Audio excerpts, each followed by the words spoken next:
BJP सांसद और film अभिनेत्री कंगना रनौत की अपकमिंग फिल्म इमरजेंसी के विरोध में मध्य प्रदेश हाईकोर्ट में याचिका दायर कर इसकी रिलीज पर रोक लगाने की मांग की गई है। याचिका जबलपुर की सिख संगत और इंदौर की सिंह महासभा की ओर से दायर की गई है।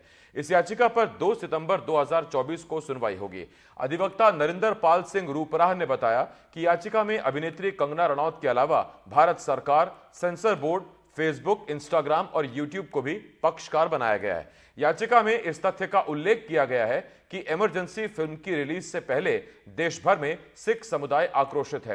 राष्ट्रपति और प्रधानमंत्री के नाम ज्ञापनों की भरमार हो गई है, जिनमें आरोप लगाया गया है कि फिल्म में सिख समुदाय को गलत तरीके से चित्रित करने की आशंका है। कंगना रनौत की फिल्म इमरजेंसी 6 सितंबर 2024 को सिनेमा घरों में रिलीज होने वाली है, लेकिन इससे पहले सिख समुदाय ने फिल्म इमरजेंसी को बैन करने की मांग की है। हालांकि इस बीच कंगना रनौत ने यह भी दावा किया है कि अभी तक फिल्म को CBFC यानी कि central board of film certification से मंजूरी नहीं मिली है। इस वक्त हमारे साथ फिल्म समीक्षक प्रकाश कुमार रे और शरद सिंह जी फिल्म प्रोड्यूसर हैं। हमारे साथ दोनों खास मेहमान जुड़ रहे हैं। शरद सिंह जी और प्रकाश जी हमें ज्वाइन कर रहे हैं। मैं आप दोनों का बहुत स्वागत करता हूं और इस डिबेट में हमें कुछ और हस्तियां भी ज्वाइन करेंगी। सबसे पहले शरद सर, मैं आपके पास आ रहा हूं और मेरा आपसे एक सवाल है। शरद सर, मुझे यह बताइए, ये आजकल फैशन है क्या कि आप ऐसे टॉपिक पकड़िए जिस पर कंट्रोवर्सी ना भी हो तो भी हो जाए, ताकि फिल्म को पब्लिसिटी मिलती रहे? क्या हम कुछ अलग हटके टॉपिक्स पर फिल्म बना सकते हैं या नहीं? हमें अपने इतिहास को तो दिखाना पड़ेगा, इसलिए अगर कंट्रोवर्सी होती भी है तो टॉपिक तो चूज करने ही होंगे। देखिए, आपके सवाल पर कुछ सवाल मैं भी देता हूँ आपको कि बगैर किसी भी चीज को देखे ये निर्णय कर लेना या किसी का सोच लेना कि फिल्म का नाम इमरजेंसी है, इंद्रजीत ऊपर से फिल्म बनी है और ऐसा सोचना, ऐसे शब्द आए कि उनके खिलाफ किसी साजिश है या कुछ ऐसा कुछ दिखाया गया जिससे कि उनकी छवि को, इस समाज को दूरी करने का प्रयास है। तो मैं सबसे पहले इस बात को काटूंगा कि जब तक किसी भी चीज को आप पूरी तरीके से देख ना लें, समझ ना लें कि फिल्म के अंदर क्या है, सिर्फ एक टीजर या ट्रेलर के नाम को आने के बाद आप इतना बड़ा एक बवाल खड़ा करें, तो ये मेरे हिसाब से ठीक नहीं है। और मेरा जहां तक समझ है, मैं ये मानता हूँ कि कोई भी प्रोड्यूसर या डायरेक्टर या कोई भी फिल्म जो भी बनाता है, वो कभी ये कोशिश नहीं करेगा किसी को आहत करने की। और ये सबसे बड़ा बड़ा पैसा लगता है किसी फिल्म को बनाने में।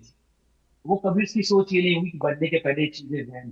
तो मेरा ऐसा मानना है कि सभी को पहले ये चीज देखना चाहिए। अगर इसके बाद भी अगर कोई चीजें आती हैं तो आप जरूर है विरोध करें, भारत में सबको विरोध करने का हक है। और सबसे बड़ा एक सवाल ये है इसमें कि इसके ऊपर सेंसर बोर्ड भी बैठा हुआ है, ठीक है। सेंसर जब तक सारी चीजें देख नहीं लेता, अपना सर्टिफिकेट नहीं देता। तो बगैर सेंसर के सर्टिफिकेट दिए कोई भी अगर अपना सर्टिफिकेट देता है तो मेरे हिसाब से तो ठीक नहीं। मैं इस पर आपके पास आऊंगा सर। हमारे साथ इस वक्त प्रकाश कुमार रे साहब फिल्म समीक्षक हैं, जुड़े हुए हैं। प्रकाश सर, स्वागत करता हूं मैं आपका एनडीटीवी में। प्रकाश सर, मेरा आपसे सवाल है, जब CBFC की बात होती है तो हमको सबको ये मान लेना चाहिए कि अगर CBFC है तो कुछ भी गलत हमारे सामने, हमारी आंखों के सामने, हमें पर्दे पर, OTT या किसी भी चीज पर हमें दिखाया नहीं जाएगा, खासतौर पर पर्दे पर, क्योंकि CBFC का ताल्लुक वहां से है। लेकिन फिर क्यों ऐसा होता है कि CBFC से ओके रिपोर्ट पाने के बाद जब वहां फिल्म आती है ओ माय गॉड, और फिर उसके बाद या PK, और उसके बाद उन फिल्मों में बाद में समाज में, धर्म विशेष में आपत्ति दर्ज होती है, तो CBFC के सर्टिफिकेशन के बाद भी अगर आपत्ति आ रही है तो फिर कितना प्रासंगिक रह जाता है CBFC का सर्टिफिकेट? देखें, इस बारे में सुप्रीम कोर्ट से लेके और बहुत सारी अदालतों के फैसले हमारे सामने हैं और बहुत सारी बहसें भी हमारे सामने हैं जी। जो ये बताती हैं कि उसमें दो तीन चीजें हैं कि सेंसर बोर्ड अपने विवेक से फैसला लेके उसने सर्टिफिकेट आपको दे दिया, और वो फिल्म जब पर्दे पर आ जाए तो राज्य सरकारें उस केस में रोक लगा सकती हैं कि अगर इससे लॉ एंड ऑर्डर का कोई खतरा हो या कोई किसी समुदाय की धार्मिक भावनाओं या किसी और तरीके की भावना को अगर चोट पहुंच रही है, तो वो प्रदर्शन के बाद अदालत की शरण में जा सकते हैं और वे अपील कर सकते हैं, वे अपना दावा रख सकते हैं कि भाई ये ठीक नहीं हो रहा है, आप इसको रोकें या बदलें, बदलवाएं। लेकिन हम लोग बार बार देख रहे हैं, जैसा कि आपने भी एक दो फिल्मों का जिक्र किया कि, और शरद जी ने भी जो पहले बात कही कि हम लोग बिना देखे बिना पढ़े, किताबों के बारे में भी इस तरीके की चीजें होती रही हैं और हम फैसले देते रहते हैं। तो एक तरीके से क्या है कि सिनेमा जो है, चूंकि जी। पॉपुलर मीडियम है, ज्यादा उसकी पब्लिसिटी होती है, हम्म। तो बहुत सारे ग्रुप्स जो हैं वो सस्ती लोकप्रियता हासिल करने के लिए भी हम्म। इस तरीके के हथकंडे अपनाते हैं, पहली चीज। हम्म। और हमारे देश में पिछले कई सालों से एक ये परिपाटी बन चुकी है कि कोई ना कोई ग्रुप उठ के और किसी ना किसी चीज को बहाना बना के वो इस तरीके की बातें करता है। हो सकता है, मैं ये नहीं कह रहा हूं कि सिख समुदाय या जैसे कि हमने पीछे देखा था मराठा समुदाय ने किया था, और भी एक दो कम्युनिटीज ने की थी, हो सकता है कि उनको लगे कि भाई ये हमारे साथ ठीक नहीं हो रहा है, लेकिन उसकी एक पूरा मैकेनिज्म है उन चीजों को एड्रेस करने का। तो मैं समझता हूं कि इस तरीके का जो हेकलर्स वीटो हमारे देश में बहुत दिनों से चल रहा है, और अनफॉर्चुनेटली कंगना रनौत जी कई बार उस हेकलर्स वीटो ग्रुप की या मेंटालिटी की पार्टिसिपेंट बन जाती हैं खुद जी। वो मुझे लगता है कि ना तो हमारे समाज के लिए अच्छा है, ना हमारी कला के लिए अच्छा है, और ना डेफिनेटली सिनेमा इंडस्ट्री के लिए तो बिल्कुल ही अच्छा नहीं है। और मैं समझता हूं कि सिख समुदाय के जो भी समूह, सारा सिख समुदाय तो नहीं कर रहा होगा, मुझे पूरा भरोसा है, तो उनको थोड़ा वेट करना चाहिए, क्योंकि जैसा आपने बताया कि अभी फिल्म बोर्ड ने भी उसको सर्टिफाई नहीं किया उस फिल्म को, तो हमें जी। थोड़ा इंतजार करना चाहिए। ठीक, मैं आपके पास लौट रहा हूं। राजिक फर्शीवाला जी निर्माता और फाइनेंसर हमारे साथ जुड़े हुए हैं। राजिक जी स्वागत करता हूं, और साथ ही डिबेट में जी नमस्ते। मानवी तनेजा जी एक्ट्रेस हैं, हमारे साथ जुड़ रहे हैं। मानवी जी आपका भी स्वागत करता हूं। मानवी जी, मेरा आपसे एक सवाल है। कंगना रनौत जानबूझकर कंट्रोवर्शियल चीजों में फंस जाती हैं, या बस वो फंस जाती हैं? नहीं, देखिए, सबसे पहले तो मैं ये बोलना चाहती हूँ कि कंगना रनौत की जो नेचर है वो जान के कंट्रोवर्शियल चीजें करती है जिससे वो चर्चों में आए। अब अगर हम बात इमरजेंसी की करें, तो अगर आप किसी भी व्यक्ति पे बायोपिक बनाना चाहते हैं तो आपको परिवार से परमिशन लेना, मुझे लगता है एक बेटर है कि अगर आप परिवार से परमिशन ले लें और फिर बायोपिक बनाएं तो कोई कंट्रोवर्सी ना हो। दूसरी बात मैं बोलना चाहती हूँ कि जिस हिसाब से ट्रेलर मैंने देखा, 2 मिनट 54 सेकंड का है। वो ट्रेलर में जिस तरीके से इंदिरा जी का ऑरा दिखाया है, ऑरा मुझे सही नहीं लगा, वो अच्छी तरीके से नहीं दिखाने की कोशिश करी। और जिस तरीके से उनका मेकअप किया हुआ है, थोड़ी नोज ज्यादा ही टेढ़ी करके दिखाई है, तो ये चीजें गलत हैं। मुझे लगता है शायद इसी ये भी एक कारण होगा सेंसर बोर्ड ने अभी तक इसको गो हेड नहीं दिया। तीसरी बात मैं बोलना चाहती हूँ कि एक अभिनेत्री है ये, अब एमपी भी है, तो एमपी हो करके जिनको पहला प्रधानमंत्री नहीं पता, वो स्टेटमेंट देती है कि उनको पहला प्रधानमंत्री नहीं पता, वो गलत बता देती हैं, तो वो इमरजेंसी के बारे में क्या ही बताएंगे। और हमारे जो यूथ है वो ऐसी पिक्चर देख करके उन्हें मतलब एक जो हमारी सोसाइटी है उस पर कितना नेगेटिव मैसेज जाएगा। अब सबसे फोर्थ जो इम्पोर्टेंट बात है कि भारतीय जनता पार्टी को सिर्फ इसी टाइप की पिक्चरें बनाने का शौक है जिसमें प्रोपेगेंडा है, जो भावनाएं लोग के आहत होती है। जैसे नहीं मानवी जी, मैं जानना चाहता हूं, फिल्म कंगना रनौत की है या आपको लगता है बीजेपी की है, जैसा आप कह रहे हैं? नहीं, देखिए, कहीं ना कहीं मुझे लगता है सत्ता पक्ष का ये प्रोपेगेंडा है कि केरला फाइल्स को बनाओ, केरला फाइल्स को बनाओ, केरला स्टोरी को बनाओ, कश्मीर फाइल्स को बनाओ, और अगर बीबीसी की डॉक्यूमेंट्री आ जाती है तो उस पर बैन कर देते हैं। अगर आप ट्रेलर को किसी ने अगर सुना है ढंग से, तो उसमें ऐसे डायलॉग थे कि मैं ही कैबिनेट हूँ, इंदिरा जी बोल रही है मैं ही कैबिनेट हूँ। तो ये कहीं ना कहीं जस्टिफाई नहीं करते, कहीं पे भी उन्होंने ये नहीं बोला Indira is India, India is Indira. तो ये भी इंदिरा जी ने नहीं बोला था, किसी और ने बोला था। लोकतंत्र की हत्या हो गई है। अगर लोकतंत्र का गला घुट रहा है, लोकतंत्र का अगर गला घुटता तो बाद में वो टेन्योर में वापस नहीं आती। 2.5 साल का टेन्योर उन्होंने दोबारा किया था। तो कहीं ऐसी चीजें हैं जो ट्रेलर ही ऑब्जेक्शनेबल है। अगर लोग कहते हैं कि आपको पिक्चर देखने से पहले ही आपने आवाज क्यों उठा रहे हैं, आप क्यों इतना नेगेटिव बोल रहे हैं, तो आप ट्रेलर में देखिए कि ट्रेलर जिस तरीके से दिखाया है, इंदिरा जी की छवि को खराब करने का इन्होंने पूरा का पूरा प्रयास किया है। मैं इसके जो ट्रेलर के आखिरी 10-20 सेकंड हैं उन पर भी मैं आपके पास आऊंगा मानवी जी, लेकिन राजिक फर्शीवाला जी हमारे साथ जुड़े हुए हैं। राजिक साहब, मेरा आपसे एक सवाल है। तो क्या इसका मतलब यह है कि अगर देश में सत्ता परिवर्तन होता है, मैं एक्चुअल चुनाव और एक्चुअल नतीजों की बात कर रहा हूं, फिल्मी नतीजे या फिल्मी उनकी बात नहीं कर रहा, तो कभी अगर यह होता है कि सत्ता परिवर्तन होता है, तो क्या फिर फिल्मों का जॉनरा, फिल्मों के टॉपिक वो भी बदलने की पूरी पूरी संभावनाएं रहेंगी क्या? फिर अलग तरीके से बनने लगे शायद फिल्में, उसमें इंदिरा गांधी हीरो दिखाई देने लगे, या संजय गांधी की जय जयकार होने लगे। लो 70 साल से तो यही चल रहा था। हम्म। 70 साल से तो सिनेमा यही दिखा रहा था, इंदिरा गांधी जी को और संजय गांधी जी को, जब किसी ने विरोध नहीं करा, है ना। सिनेमा जो होता है वो हमारे देश का या हमारे जो पब्लिक जहाँ रहती है उसका आईना रहता है ना। तो मेरा बिल्कुल ये सही। कहने मैं का सर आपको बिल्कुल यही आप ही से पूछ रहा हूं राजीव जी। आईना तो सदा आईना होता है सर। अब मैं बिना मुंह देखे उसमें अपनी शक्ल देखूंगा तब भी वैसे ही दिखाई दूंगा, मुंह धोके देखूंगा तब भी वैसे दिखाई दूंगा। आईना आपसे कभी मैं नहीं एक बदलता। चीज तो ये पूछना कैसा चाहता आईना हूँ है जो बदल जाता है? माननीय आपसे भी और ये मालवी मैडम से भी पूछना चाहता हूँ, जी। क्या इमरजेंसी लगी थी कि नहीं लगी थी इस देश में, ये बताएं आप तो पहले सर्वप्रथम। बिल्कुल लगी थी। अगर इमरजेंसी लगी थी और इमरजेंसी को अगर दिखाना गुनाह है तो फिर गुनाह है। मैं मानवी जी से पूछ लूंगा। राजीव जी, फिल्म मैं तो वही आपसे ये पूछ दिखाती रहा है हूं ना कि जो फिल्में देश को समाज का आईना होता है, बिल्कुल है, लेकिन ये आईना बदल कैसे जाता है सर? आईना तो सदा आईना रहता है। नहीं, पहले फिल्म तो देख लो आप। अब फिल्म रिलीज नहीं हुई, किसी को दिखाई नहीं गई है, उससे पहले लोग ऑब्जेक्शन उठाते हैं। आपको मालूम है फिल्म बनाने में कितना पैसा खर्चा होता है, कितना टाइम लगता है। पहले आप एक शो करा लो, उसके बाद अगर आपको ऐसा लगता है कि कुछ दृश्यों पे ऑब्जेक्शन है तो आप सेंसर बोर्ड के मेंबरों के साथ और उसके अध्यक्ष के साथ बैठ के आप उसको ऊपर नीचे करा सकते हो। ऐसे बहुत सारी फिल्मों में पहले भी हो चुका है, सेंसर बोर्ड ने बहुत सारे सीन काटे हैं। तो इसमें भी अगर कुछ 19-20 होगा तो कर सकते हैं। लेकिन क्या हो रहा है इस देश में अभी कि अगर आपके 70 साल या 50 साल में जो आपने गुनाह किए हैं और उनको अगर पिक्चर में दिखाते हैं, तो जितने भी लोग हैं जो कांग्रेस परस्त लोग हैं या फिर एंटी देश के जो लोग रहते हैं जो। नहीं नहीं, इस पे थोड़ी सी मैं आपसे आपत्ति लूंगा सर। अगर कोई एंटी बीजेपी है तो वो एंटी नेशन भी हो गया, ये कहना ठीक नहीं। अपनी अपनी विचारधाराएं हैं, हिंदुस्तानी सारे हैं। राजीव जी, मैं इस पर लौट रहा हूं नहीं आपके नहीं, पास। विचारधारा है तो आप फिल्म तो देखिए भाई साहब। आप फिल्म देख नहीं रहे हैं, अभी पिक्चर अच्छा बाजार में राजीव आई जी, नहीं मुझे बस है। इतना बता दीजिए, आपने क्या आपकी जानकारी में है क्या कि इंदिरा गांधी ने कब अपने आप को कहा था कि Indira is India and India is Indira and Indira is India? नहीं, मैंने तो कभी सुना नहीं ऐसा, हम्म। और ना मेरी जानकारी में ऐसा। जी, लेकिन वही मेरा वही एक, सवाल क्योंकि हम भी मानवी फिल्म जी पूछ रही थी। मैं लौट रहा हम हूं भी आपके पास सर। एक बात मेरी पूरी हो जाने दीजिए। हम भी फिल्म से जुड़े हैं। हाँ हाँ, बोले सर। आज कोई फिल्म बनाता है तो करोड़ों रुपए खर्च होते हैं और महीने 4 महीने 5 महीने 6 महीने की मेहनत रहती है उसकी।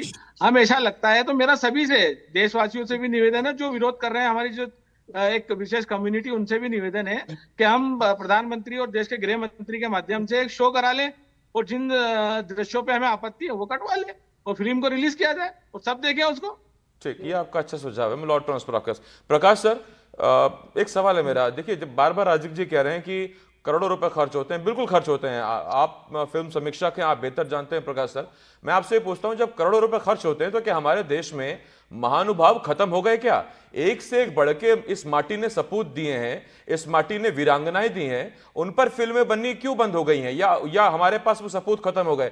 एक से एक बढ़िया फिल्में बनी हैं जिनमें हमारे देश के लोगों के बारे में गुणगान किए गए जो असली हीरो थे। ये जानबूझकर करोड़ों रुपए आप ऐसे गड्ढे में क्यों डाल रहे हो जहां से पता ही नहीं वापस आएंगे कि नहीं? देखिए, अब कोई प्रोड्यूसर कौन सा विषय लेता है, उसकी उसके पीछे जो है राजनीतिक मंशा क्या है या उसकी वैचारिक दृष्टि क्या है, ये एक अलग बहस का मुद्दा हो सकता है। या इमरजेंसी में क्या अच्छा हुआ क्या नहीं हुआ, उस पे हम लोग एक अलग से चर्चा कर सकते हैं। इमरजेंसी जैसा में मैंने कुछ अच्छा थोड़ा भी हुआ था क्या सर, प्रकाश सर? नहीं नहीं, मैंने ये कहा कि क्या हुआ था क्या नहीं हुआ था उस अच्छा। सेंस में।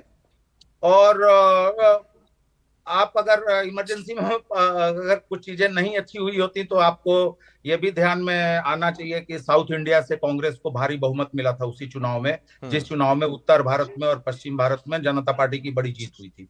बहरहाल, खैर वो वही मैंने कहा कि वो एक बहस का मुद्दा है। मैं इमरजेंसी को डिफेंड करने का मेरा कोई इरादा नहीं है और नहीं मैं वैसा कर सकता हूँ।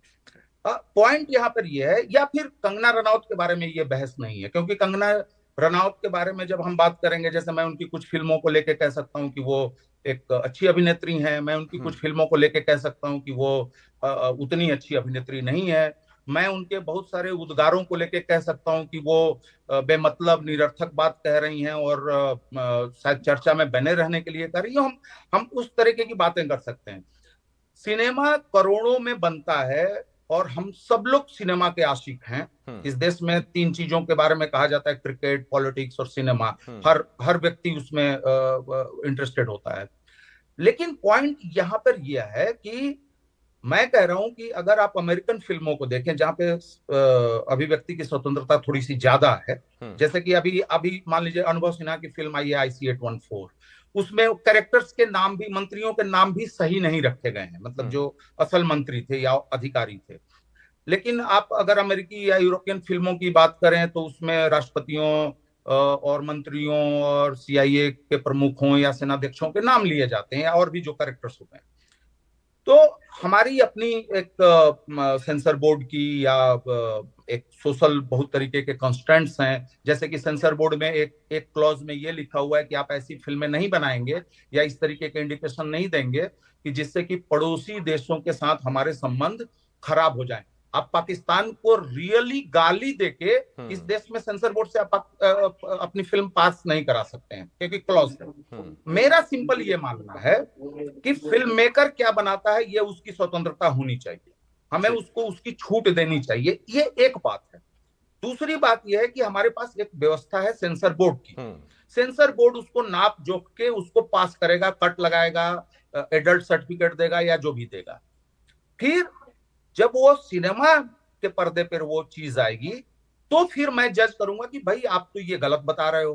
तो शायद मैं कचहरी चले जाऊं और कहूं कि भाई सर इसमें ये तथ्य हैं, गलत हैं, या इस तरीके की बातें कही जा रही हैं जिससे कि नहीं, इस पे मेरा एक सवाल है सर। मैं जरा प्रकाश सर लौट रहा हूं आपके पास। शरद सर से एक बात पूछूंगा। शरद सर, आप प्रोड्यूसर हैं, मैं जानना चाहता हूं आपसे, जहां तक मेरी समझ कहती है, एक बार फ्राइडे को फिल्म पर्दे पे आई, अगले फ्राइडे तक वो जितना पैसा कमा पाएगी उतना कमा पाएगी, उसके बाद तो फिर आप OTT को राइट्स बेचते रहिए, वो अलग बात है। वरना अगले हफ्ते फिर एक नई फिल्म तैयार है जो आपको पर्दे से हटा देने वाली है, और कोर्ट में एक हफ्ते में कोई फैसला आता नहीं है। तो सारा कुल मिला के जो फोकस रहता है प्रोड्यूसर्स का, डायरेक्टर का, क्या वो इस बात पर रहता है कि कम से कम एक हफ्ता तो जम के चांदी कूट ले, उसके बाद देखते रहेंगे क्या होता है कोर्ट में, फिर तो करते रहेंगे जो होना होगा? देखिए, जैसा है जितना मुझे समझ में आपको कि सेंसर बोर्ड जो है आपको जो रिलीज होती है फ्राइडे के दिन, उसके पीछे रीजन ये होता है कि फ्राइडे, सैटरडे, संडे 3 दिन में 2 दिन का वीकेंड और संडे फुल वीकेंड मिलता है। तो उसमें क्या होता है, मैक्सिमम लोग अपना एक एंटरटेन चाहते हैं। उसमें कहीं ये 3 दिन में मेरे ख्याल से फिल्म मेकर्स की मुश्किल तो होती है, क्योंकि जब उसमें सब्जेक्ट अच्छा होता है फिल्म बहुत अच्छी होती है। वही बात है, चाहे इमरजेंसी की बात करें, चाहे गदर की बात है, किसी भी फिल्म की बात करें, छोटी बड़ी फिल्म बात नहीं, जो प्रोड्यूसर बनाता है एक अच्छे सब्जेक्ट की व्यक्ति बनाता है, और हर व्यक्ति का प्रयास यही होता है कि फिल्म हिट हो, कोशिश होती है। हाँ, एक दूसरा पहलू ये जरूर आता है सामने कि कॉन्ट्रोवर्शियल या तो फिल्में हो जाती हैं या कराई जाती हैं, दोनों चीजें। अब तो समय के हिसाब से किस चीज पे क्या दाग लगता है कि कॉन्ट्रोवर्शियल फिल्म बनी है या ऐसे बनाई गई है, या लोगों ने इसे कॉन्ट्रोवर्सी लेके आए, ये तो समय समय की बात है। इमरजेंसी में क्या है ये तो अभी क्या पाना मुश्किल है, बट लेकिन इतना मैं जरूर कहूंगा कि पहले कोई भी समुदाय हो हिंदुस्तान, पहले फिल्म को एक बार देख ले। अगर कहीं कुछ इसमें कुछ आता है कि कुछ कॉन्ट्रोवर्शियल है, कुछ ऐसी चीजें हैं जिसे हटाना चाहिए, तो सेंसर है और सरकार है और संविधान, फिर तो हमको, हम हिंदुस्तान में हमको अपने संविधान के प्रति भरोसा तो करना ही पड़ेगा, बना कुछ देखे कुछ भी आरोप कर देना मेरे हिसाब से उचित नहीं। ठीक, मैं लौट रहा हूं इस पर आपका शरद जी। मानवी जी, देखिए, आपने ट्रेलर के बेस पर ही कई कमियां, आपत्ति, अपनी चिंताएं आपने जाहिर कर दी। मैं लेकिन आपसे यह पूछता हूं कि वो युवा पीढ़ी जो 1976 के बाद पैदा हुई, और अगर 1972-70 में पैदा हुई तो 5 साल की उम्र में उन्हें क्या ही याद रहा होगा, तो क्या फिल्म और सिनेमा एक जरिया नहीं है उन्हें बताने का कि देश के इतिहास में ऐसी भी एक घटना हुई थी, एक ऐतिहासिक घटना हुई थी, नेगेटिव पॉजिटिव जो भी है वो ऐसी घटना थी जिसके बारे में हर भारतवासी को पता होना चाहिए। अगर फिल्म नहीं बनेगी, दिखाएंगे नहीं, तो कैसे मालूम चलेगा? आपके कोर्स में, मुझे नहीं पता कितने कोर्स में, कितने कॉलेजेस में या यूनिवर्सिटी में पढ़ाया जा रहा है कि आपातकाल भी एक दंश था देश में। देखिए, मैं ये बोलना चाहती हूँ कि अगर आप फिल्म दिखा रहे हैं कोई दिक्कत नहीं है, लेकिन अगर फिल्म आप प्रोपोगेंडा के तहत दिखा रहे हैं तो दिक्कत है। जैसे हमने देखा केरला स्टोरी में, वो प्रोपोगेंडा की फिल्म थी। कश्मीर फाइल्स वो प्रोपोगेंडा थी। तो इमरजेंसी का भी जो ट्रेलर दिखा है हमें, जो लगभग 3 मिनट का है, ये भी कहीं ना कहीं प्रोपोगेंडा से ही रिलेट कर रहा है। Shilma agreement, sorry, Shimla Shimla agreement, agreement, हाँ। Shimla agreement, sorry, Shimla agreement पे वो कहा कि ये गलत हो गया। क्या हुआ, एक आयरन लेडी है जो एक इंदिरा जी ही थी जो पाकिस्तान के 2 टुकड़े कर सकी। तो कहीं ना कहीं सारा विपक्ष एक इसलिए हो गया क्योंकि उनको पता है कि जो नेता है वो सच्चा है। और ये यहाँ पे अभी आपने एक बात करी थी सत्ता परिवर्तन की, तो मैं बोलना चाहती हूँ सत्ता परिवर्तन जब हुआ है उससे पहले की जो फिल्म जो उससे पहले के स्कैम्स थे वही दिखाना चाहती है ये भारतीय जनता पार्टी। हर्षद मेहता का स्कैम अब रिलीज हुआ है, तेलगी स्कैम अब रिलीज हुआ है, लेकिन 2014 के बाद का जितना कुछ हुआ है सबको क्लीन चिट मिल गई। मैं बताना नहीं चाहती, उस चीजों में घुसना नहीं चाहती। नोटबंदी है, नोटबंदी में आप बताइए, जो सबसे ज्यादा एक मिडिल क्लास था बंदा, जो मजदूर था, वो सबसे ज्यादा सफर किया है। इमरजेंसी में किसी आम आदमी को दिक्कत नहीं आई है, लेकिन वो ये चीज नहीं तो कभी दिखाएंगे। ये नोटबंदी मैं के सुनती साइड हूँ। इफेक्ट्स पर अगर कभी फिल्म अगर बनती है फिल्म तो आपको ऑफर होती है, आप करेंगे उसे? मैं जरूर करूंगी नोटबंदी में, क्योंकि नोटबंदी का, लेकिन मैं उसकी बात ये बोलना चाहती हूँ कि अगर मैं फिल्म बन भी गई तो ये रिलीज नहीं होने देंगे। जैसे बीबीसी की डॉक्यूमेंट्री है, इन्होंने रिलीज नहीं होने दिया। कोर्ट से क्लीन चिट जब मिल गई है आपको, गुजरात से कोर्ट में क्लीन चिट मिल गई है, तो आप उसको रिलीज क्यों नहीं होने देते? आप गोधरा कांड पर अगर कोई पिक्चर बनती है उसको रिलीज नहीं होने देते, लेकिन आप बनाएंगे, अगर आप बनाएंगे फिल्म, अभी डेली फाइल्स बनेगी, तो ये ऐसे तमाम पिक्चरें बनेंगी जो प्रोपोगेंडा से रिलेटेड है। और ये यहाँ पे नहीं सीमित होती है, ये इंटरनेशनल लेवल तक भी ले जाई जाती है। ऑस्कर में 5 पिक्चरें जाती है, हमारे नॉमिनेशन हम इनिशियली भेजते हैं, उसके बाद वहां से वो सिलेक्ट होती है, उसमें एक कश्मीर फाइल्स भी थी। तो ये जो प्रोपोगेंडा है, आपके दिखा देते हैं कश्मीर फाइल में कि एक वर्ग का जो लोग हैं वही प्रॉब्लम में थे, दूसरी साइड के नहीं थे। तो कहीं ना कहीं आप सिर्फ सिलेक्टिव अप्रोच दिखाते हैं, तो वो उस चीज में मुझे दिक्कत है। और यहाँ पे मुझे बहुत, मेरी भावनाएं इस वक्त आहट हो रही है। एक ऐसी महिला, जो मैं पहले कह चुकी हूँ, जिनको प्रधानमंत्री के बारे में नहीं पता, वो इमरजेंसी क्या लेकर के आएंगे, और जो युवा है, जो छोटे बच्चे हैं, वो क्या जानेंगे कि इमरजेंसी कैसे लगी थी, क्या था। तो मुझे लगता है ऐसी कंट्रोवर्शियल फिल्म जिसमें लोगों की भावनाएं आहत होती है, वो रिलीज नहीं, वो बननी ही नहीं चाहिए। नहीं, उस पर भरोसा रखिए आप। मैं राजकुमार जी के पास जा रहा हूं, फिल्म अभिनेता हमारे साथ ज्वाइन कर रहे हैं, और उसके बाद फिर राजीव जी आता हूं मैं आपके पास। राजकुमार जी, स्वागत करता हूं मैं आपका चर्चा में। राजकुमार जी, आपने ट्रेलर देखा इमरजेंसी का? जी बिल्कुल देखा। और सबसे पहले तो धन्यवाद कि आपके माध्यम से मैं लोगों तक पहुंचूंगा अपनी आवाज उठाने के लिए। जी सर, तो ट्रेलर वाकई देखकर कैसा लगा? मुझे कोई आपत्ति नहीं लगी, और मेरा मानना है कि अब तक फिल्मों में वही दिखाया जाता रहा है जो समाज में होता आया है। इसलिए फिल्मों को एक समाज का आईना बोलते हैं, प्रतिबिंब बोलते हैं। तो मुझे कोई आपत्तिजनक नहीं लगा। और कंगना रनौत अपने में बहुत अच्छी, सर्वगुण संपन्न, अद्भुत कलाकारा है, अदाकारा है, बहुत अच्छी। और बहुत अच्छा उन्होंने इंदिरा गांधी को जिया है इस किरदार के माध्यम से। तो वाकई मुझे बहुत, मैं मतलब प्रशंसक हूँ, और बहुत ही अच्छा लगा राजकुमार जी, मुझे फिल्म। माफी चाहूंगा हम्म। सर, लेकिन मैंने एक्टिंग या कंगना ने, देखिए, शानदार जो जो भी उन्होंने किया है, बहुत शानदार दिख रहा है। मैं तो हम्म। कंटेंट के बारे में पूछ रहा था सर आपसे। जी वही मैंने कहा, वही मैंने शुरुआती में ही कहा कि कंटेंट जो होता है समाज में वही होता है, फिल्मों में वही दिखाया जाता रहा है जो अब तक समाज में होता आया है। फिल्मों में नया कभी कुछ नहीं होता है, अपनी खुद की डायरेक्टर या प्रोड्यूसर की उपज नहीं होती है। फिल्मों में वही दिखाया जाता है जो होता आया, तो ये हो गया है। और ये अब तक अभी जो लोग हैं उनको, यूथ है, उनको बताना जरूरी है, क्योंकि सब भूल भाल गए हैं वही कब वही क्या वही, जब हुआ आप था जुड़े क्या उससे नहीं। पहले हम उसी पर चर्चा कर रहे थे, आपके जुड़ने से हम्म। पहले। राजकुमार जी, लौट रहा हूं हम्म। मैं आपके पास। राजीव जी हैं हमारे साथ। जी राजीव जी, बोलिए सर।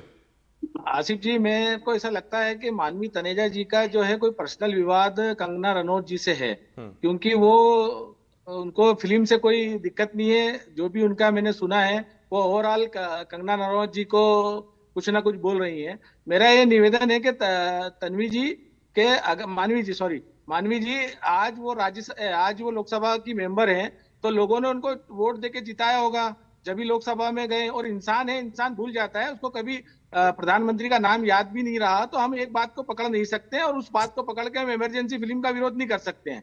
है ना। क्योंकि इमरजेंसी फिल्म जब बाजार में आ जाएगी, टॉकीज में आ जाएगी, तो उसके ऊपर आपका और हमारा व्यू जाना चाहिए। और अगर आपको और हमको जल्दी है तो हमको एक शिकायत पत्र देना चाहिए सेंसर बोर्ड को कि फिल्म रिलीज करने के पहले एक बार जितने भी जो लोगों को ऑब्जेक्शन है उसके चुनिंदा लोग चुन लें, वो लोग जाके फिल्म देख लें। इससे पहले भी कई बार हुआ राजीव है। जी, इस दो मध्यस्थता की आसिफ भाई अगुवाई बोल आप ही चुका कर है, लीजिए। आसिफ भाई। आप करेंगे हमने अगुवाई? मुगले आजम भी देखी है ना, जो हिस्टोरिकल फिल्म है। उसके पहले भी बहुत सारी ऐसी फिल्में बनी है जो हिस्टोरिकल फिल्म रही है। अगर इमरजेंसी इस देश में नहीं लगती तो आज इमरजेंसी फिल्म नहीं होती। आज कई जनरेशन बदल चुकी है, जनरेशन को नहीं मालूम कि इमरजेंसी में क्या हुआ। इमरजेंसी में ये हुआ कि घरों में से लोगों को उठाकर महीनों महीनों जेल रखा गया है, यातनाएं दी गई है, क्योंकि आपने एक लेडी का विरोध करा, एक सरकार का विरोध करा। अगर वो दिखाना गुनाह है तो मैं ये मानता हूं कि बहुत गलत बात है ये नहीं, बात ठीक इमरजेंसी है फिल्म आपकी। दिखाना चाहिए। और देखिए हम सब देखिए सर, इसको देखिए मिलके जैसा आप कह रहे हैं ना कि एक जो होता है वो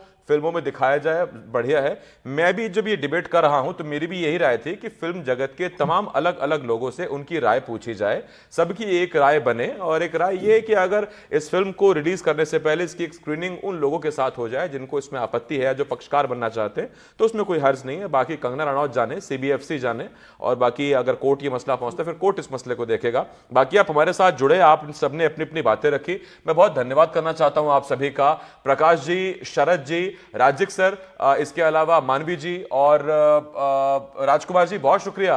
राजकुमार, थोड़ा सा पहले अगर आप आते तो और मैं आपसे एक दो सवाल पूछ लेता, लेकिन फिलहाल बहुत शुक्रिया। एक छोटे से ब्रेक के लिए हमें यहां रुकना होगा। खबरों का सिलसिला लगातार जारी है।